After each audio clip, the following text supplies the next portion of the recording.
Rajkot SOG ટીમે મેફેડ્રોનનો જથ્થો જપ્ત કર્યો છે તો અમદાવાદ હાઈવે પર વાંકાનેર કુવાડવા ચોકડી નજીક એક શખ્સને મેફેડ્રોનના જથ્થા સાથે ઝડપી પાડવામાં આવ્યો છે। ઇરફાન નામના શખ્સ પાસેથી 9.89 ગ્રામ મેફેડ્રોનનો જથ્થો, કાર અને મોબાઈલ સહિત 6 લાખથી વધુનો મુદ્દામાલ કબજે કરી આગળની કાર્યવાહી હાથ ધરવામાં આવી છે। રાજકોટની વધુ એક સ્કૂલ હવે વિવાદમાં આવી છે। આંગણવાડીના વિદ્યાર્થીને શિક્ષકે માર માર્યો હોવાની ઘટના સામે આવી છે। ફૂલ તોડવાથી માર માર્યાનો વાલી દ્વારા આક્ષેપ કરવામાં આવ્યો છે તો સ્કૂલના જ આચાર્ય દ્વારા માર માર્યાનો વાલી દ્વારા દાવો કરવામાં આવી રહ્યો છે। તાવ આવી જતા વાલી દ્વારા સ્કૂલમાં આવી ફરિયાદ કરવામાં આવી હતી તો આંગણવાડીના વિદ્યાર્થીને શિક્ષક દ્વારા માર મારવામાં આવ્યો અને ફૂલ તોડવા જેવી નજીવી બાબતે માર મારવામાં આવ્યો અને જેથી વિદ્યાર્થીને તાવ આવી ગયો હતો। અમારી સાથે હાલ રાજકોટથી સંવાદદાતા હાર્દિક જોડાઈ ગયા છે। હાર્દિક, હવે રાજકોટની જે આંગણવાડી છે તે વિવાદમાં આવી છે। વિદ્યાર્થી કે જેને તાવ આવી ગયો, માર મારવામાં આવ્યો, એની કયા પ્રકારની સ્થિતિ છે, વાલીઓનું શું કહેવું છે? ચોક્કસથી કોમલ, વાલીઓમાં જે છે એક આક્રોશ જોવા મળી રહ્યો છે, કેમ કે ફૂલ તોડવા જેવી બાબતમાં એક માસૂમ ફૂલ જેવા બાળકને માર માર્યો હોવાના વાલીઓ આક્ષેપ કરી રહ્યા છે। હાલ અહીંયા આપણી સાથે વાલીઓ છે જે અત્યારે અહીંયા આંગણવાડી સ્કૂલ ખાતે પણ પહોંચ્યા છે, આપણે એમની સાથે પણ વાત કરીશું। બેન, શું કહેશો, ગઈકાલે શું આખી ઘટના બની? મારું નામ રાઠોડ સ્મિતા છે। હું શિવશક્તિ શાળા નંબર 92 ની અંદર આંગણવાડી ચલાવું છું અને એમાં અમારા આંગણવાડીમાં 3 થી 6 વર્ષના બાળકો આવે છે, જેમાં અમારા એક બાળકે ખાલી ફૂલ તોડેલ હોવાથી એ બાળકને સ્કૂલના પ્રિન્સિપાલ દ્વારા મારી લેવામાં આવેલ છે। અમારા છોકરાઓને બાથરૂમ માટે જવા દેવામાં આવતા નથી, પાણીની સગવડ તમે જાતે કરો, આવા બધા વાક્ય દ્વારા અમને વારે વારે કહેવામાં આવે છે અને આંગણવાડી ગમે ત્યારે ખાલી કરો કે તમારી કોઈની માલિકીની નથી, આ સ્કૂલ મારી માલિકીની છે એવું અમને બતાવે છે પ્રિન્સિપાલ દ્વારા। પ્રિન્સિપાલનું નામ શું છે? ધર્મિષ્ઠાબેન।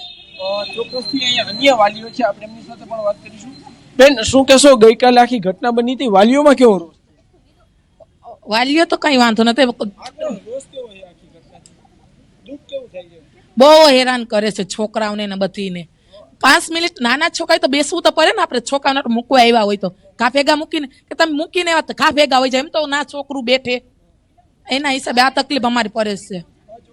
અન્ય વાલીઓ છે, આપણે એમની સાથે પણ ક્યાંક વાત કરવાનો પ્રયાસ કરીશું। બેન, શું આખી ઘટના બની હતી અને ગઈકાલે શું આખું થયું? હા મેડમ, અમને છે ને 6 મહિનાથી છેલ્લા માનસિક ત્રાસ આપે છે કે બાળકોને વોશરૂમ લઈ જવા નહીં તમારે અહીંયા, અને તમે તમારી અલગથી સગવડ કરી નાખો, આમ તેમ એવું બધું કીધા રાખે તો અમે એમ કઈ કે હા કઈ વાંધો નહીં, અમે ઉપર જાણ કરશું કે અમારું અલગ કરી દે એમ। ઈ કે અમારે રૂમ ઘટે છે એમ, અમારે ક્લાસ વિદ્યાર્થી આગેવાન છે, કોંગ્રેસ આગેવાન છે રોહિતભાઈ રાજપૂત, આપણે એમની સાથે વાત કરવાનો પ્રયાસ કરીશું। રોહિતભાઈ, આ બધું થવા પાછળનું કારણ શું છે?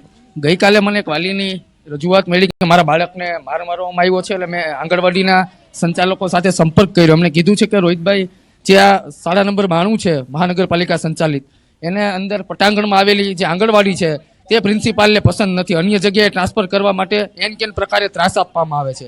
બાળકોને વોશરૂમ જવું હોય તો વોશરૂમ જવા નથી દેતા, કીધું કે તમારા બાપનું ટોયલેટ કે વોશરૂમ છે, આ કોણ સાફ કરશે? નાના નાના બાળકોને આશા વર્કર બહેનો વોશરૂમ કરાવવા સાથે જાય છે, સાફ સફાઈ કરે।